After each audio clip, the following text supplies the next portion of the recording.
Hey y'all, Tamika Jamison here, and I want to talk to y'all about dating outside your race or your culture. Let's talk about culture because dating outside your race is one thing, but intercultural dating, not enough people talk about that. But first, let me introduce myself.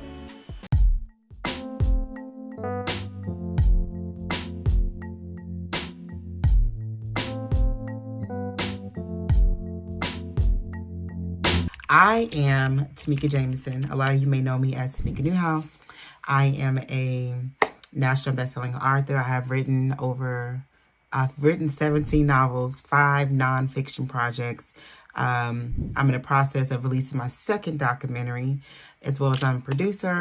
I'm a visionary, I'm a creative, and I have been doing this full time since I was 23. All right, y'all. So, intercultural dating, and I'm pretty sure that is a name, that is a thing, right? But it literally is like dating someone that is not in your race. So for me, I am a Black American, and I recently started dating someone that is not a Black American.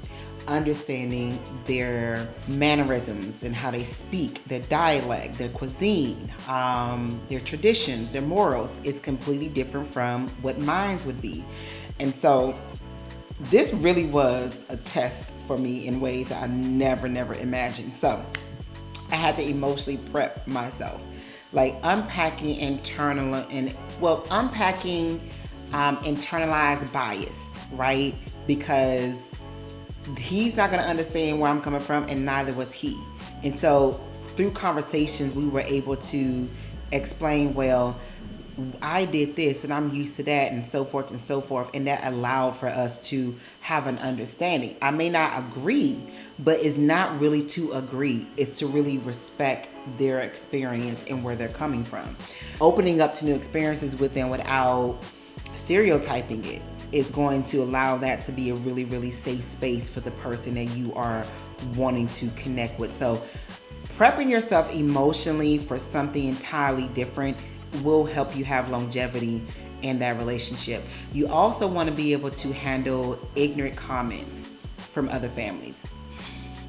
For example, when I took my partner home to Fort Worth, Texas, which is where I'm born and raised. If you have not watched my documentary, Traces of Mika, make sure you go and do that, because I literally take you home post-COVID to see my family. I wanted to love on my family while they were here. So go to Traces of Mika and you'll be able to see my Texas history, like my Texas bloodline. But anyway, I took my partner back to Fort Worth, Texas, and I remember my brother yelling out, "Hey, coming to America." Now, he didn't understand that because, you know, he's coming to America. He just thought that he was being funny. But I understood that came from the film Coming to America with Eddie Murphy. And so it was like a little jokey joke. You know, we all kind of laughed at it, and he kind of laughed as well, too. And I later on kind of told him, like, what he was doing. But being a little bit more lighthearted, as long as it's not ignorant and the family's not trying to be ugly or kind of, hurt their feelings in a way, and they're not being respectful. Laugh at the comments, because when you don't know, you don't know. And honestly, we're all kind of just trying to connect and get to know each other at the same time. And it's okay to crack jokes. Everything ain't got to be so serious, y'all. So embrace those comments, and definitely tell your family, hey, be nice. Always getting poor women. Now, also celebrate culture differences through like shared experiences. Like you want to tap into their type of food. You want to tap into their type of music as well. Like I do that all the time now. Like we literally have been able to connect with each other and embrace each other's different music just by sharing that music. Also, learn their language a little bit. Like you don't have to speak their languages, but learn a little. So now, look, I ain't really done that because at the end of the day, he can speak my language.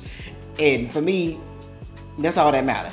Learning languages at an older age is not as easy as people think, but understanding their love languages and how they communicate will essentially help you go super further along within this culture difference. Also, communication expectations. Like learn them early and have clear understanding of what those culture lines is early on.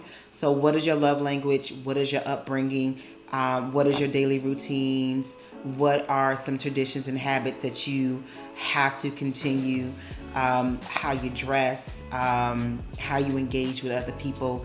Like, it does require a lot of talking it through and a lot of getting them to see it through your point of view, through your lens. Communication, you cannot under communicate during this experience. Over communicating will help this experience to really, really go far. And the beautiful thing about it, when I am connecting and engaging in a different culture, whether it be in Mexico, because as I've lived in Mexico recently, or in Nigeria, as I'm now a citizen of Nigeria, or South Africa, where I have explored as well, and next will be Asia. Like, be open to talking to strangers and ask them about their day and dive into different types of food and music and just having a ball, because that is a-okay, y'all. It is okay to tap into something different. That way you can know what you like, what you don't like, right? So, and then last but not least, dating while you're healing. So honoring your own cultural identity while you're making space for someone else can be a little heavy, and it can also sometimes be overwhelming.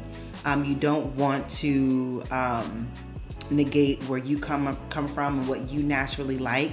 And then also too, like for me, sometimes I just want some regular old fried chicken. I don't want all this other stuff y'all about to be cooking. I don't want that. Just give me my regular stuff.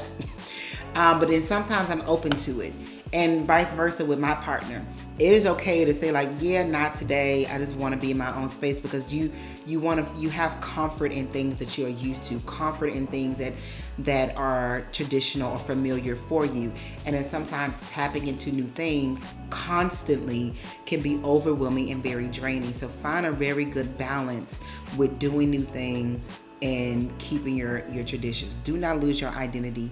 Do not lose who you are, because at the end of the day, that should be one of the main reasons why they are with you and why they chose to love you. Remember, intercultural dating is like dating like a different race. It really, truly is.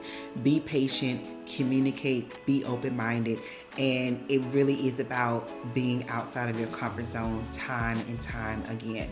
The beautiful thing about these type of relationships is they should never get dull. You should always be exploring new things together, and on top of that, exploring other cultures that are not your own, because now you're open to trying new things. Life should be an adventure.